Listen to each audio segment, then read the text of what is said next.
exciting action every week, from the courts, to the range, to the water, and to the fields. U of O Eagle Sports is everywhere and all the time. This is U of O Eagle Sports Weekly with your host, Sports Information Director, and all-around Superman, Josh Pepis.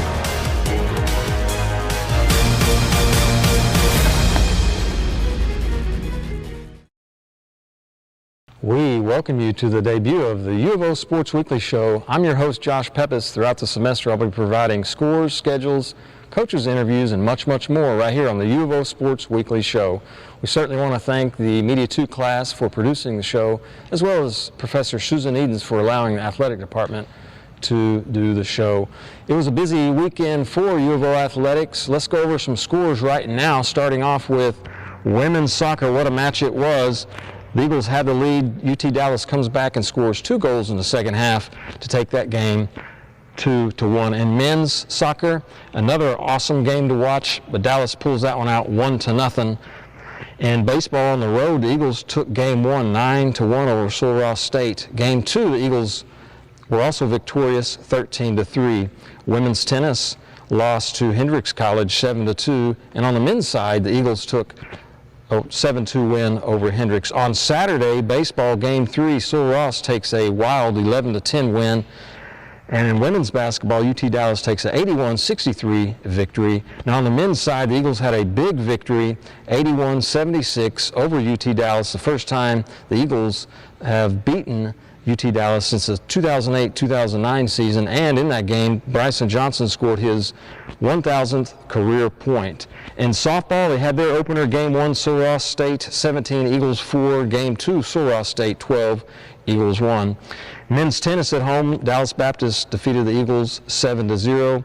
And on Saturday morning, Clay Target, men's and women's team, had their U of O spring shootout, where seniors Taylor Holland and Daniel Freiberg were honored prior to that event. Both of those student athletes were on the team for 4 years, and we thank them for all they've done for the university and the Clay Target team. And that wraps up the weekend for the U of O athletics. We'll have more of the U of O Sports Weekly right after this message from the NCAA. I know sports is important, but having the academic part along with it is a big plus.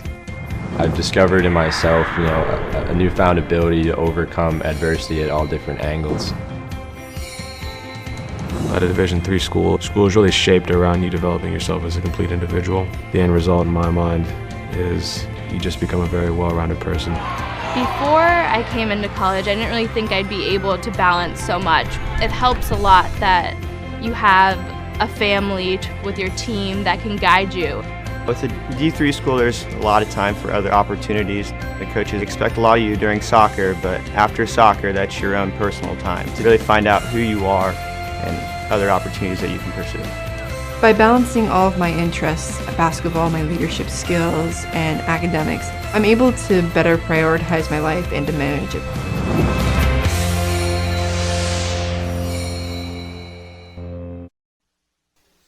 Have U of O head women's and men's swim and dive coach David DeGeus with us today on the debut show. Coach, thanks for joining us. Thanks for having me. We're going to be talking about the ins and outs of the program. Coach, let's just get right into the interview. You guys were affected by COVID, obviously, but even though it was a shortened season, at least you were able to swim some, and just talk about the benefits of being able to swim and participate this year.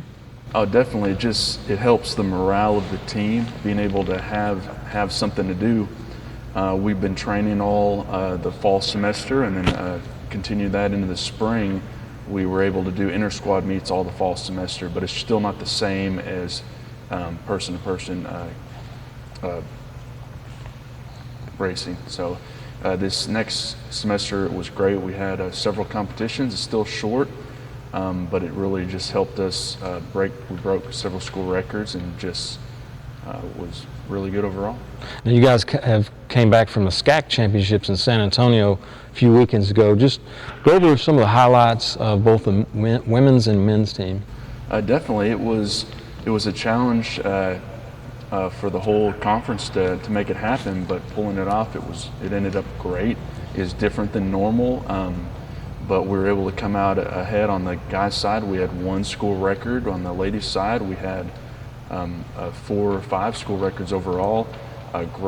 Our best standings in our conference history with point-wise, and a lot of best times. And really, I was really impressed, given everything that's happened this season. Really impressed with the work ethic, dedication, and the outcome.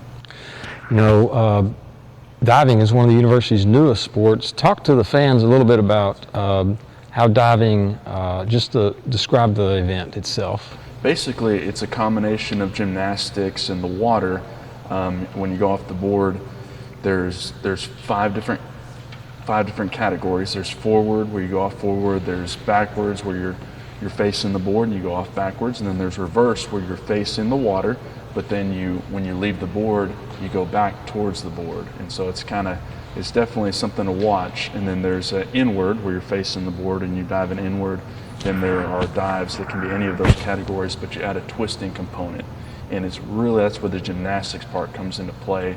And it's just exciting and a new aspect to swimming, and a great way to earn more points for the team as well. But it's definitely been a benefit just this season as a whole, helping us to come out ahead. With everything that went on this school year, just talk about what you're most happy with the programs. I'm definitely happy with our continual building of the program. We had a great class come in to help add to what we have already established, and it really helped propel us forward and breaking school records and just moving forward, getting more points at dual meets and so forth. And our girls team has really improved a lot, and our guys team is still moving up. But it was great to be able to train. That was the biggest part of it, and having our small competitions in the spring helped. But really, just the training and the team bonding and just getting together was great. All right, we'll have more with Coach DeGeus right after this message from the NCAA. To the U of O Sports Weekly Show, I'm your host, Josh Pepis. We're joined today by head women's and men's swim and dive coach David DeGeus. Coach, you guys just wrapped up the season. Now, what are you expecting out of the groups next year? I definitely just want to build on everything we've accomplished this year. I have a feeling we were so close to so many records this year, and a lot of those athletes are still returning. So I can see that being just another great year, as well as all the recruits we've picked up so far and we're continuing to pick up. I have a feeling we're definitely going to just keep improving every year like we have, and just building a bigger team, performing better at dual meets, and performing better at our conference championships. I'm really excited about the future of our sport. Now, it takes a lot of discipline to be a collegiate swimmer. Take the fans, through the daily grind of what it takes. Yeah, it's definitely tough. Swimming, you typically wake up bright and early, and we're no exception to that. We do most of our training in the morning as to not interfere with academics, because you're here to go to school. So that's always always the highlight. But you get up bright and early, so you've got to have your homework done the night before. You've got to be mentally prepared, but it helps kind of. All our swimmers are very well disciplined in scheduling how they do everything. So they get up bright and early, they swim. We do a little bit of dry land and so forth there. They'll go to get breakfast, go to class. Some of them will come back early afternoon to do a double practice, mainly our distance swimmers. And then several days a week we'll have an evening strength and conditioning with weights and so forth. And that goes throughout the whole week. And then Saturday we do a combined practice in the morning where we'll do our dry land and everything together. And that goes throughout the whole first semester and then the beginning of the second semester. So it's definitely tough. Yeah. You had an awesome group of seniors this year. They were honored at one of your events this season. Talk about each of those seniors and what they've meant to the program. Definitely. We had 4 great team members that we're really going to miss. Starting off with our female, Dawn Hampton. She helped create our dive program, and she really helped us get those extra points at dual meets, and came through this year with our highest scoring on the diving side as well. and helped build the rest of our diving program. She came in from gymnastics and definitely changed our program, and I'm really going to miss having her around. On the guys' side as well, I was talking about diving again. We have Jacoby Durant, who's been here all 4 years. Last year he got to do a study abroad, and we missed him there, but he came back and really jumped our men's diving program forward, and he as well scored at conference, and I mean he's going to be a huge loss. Just another great person to have on the team.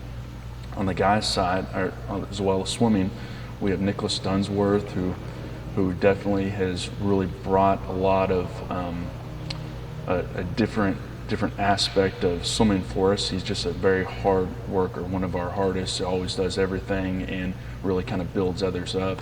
And he was just a great addition to our program, and we're definitely going to miss him. He's really helped us on relays, really helped get to records, and just definitely going to miss having that hard training aspect with him. And then as well, we have Michael Joaquin, and he came in and definitely jumped in right away and started breaking records, and he's really been a key component in every meet. He can definitely help clinch those victories for us, and has come through for us so many times and added another aspect to our team as well as being a team captain. He really showed leadership throughout his time here, and he's definitely going to be missed. All right, great, Coach. Thank you for joining us today. Really appreciate it. Thank you. We'll have more of the show and wrap up the show right after this message. 3 allows you to give yourself to other things. Having that free time allows me to pursue the things that I want to pursue. Division III athletics affords students the opportunity to, engage in the other interests in their campus and in their lives outside of that sport. It allows you to just be able to do everything you want to do. I wouldn't change it for the world.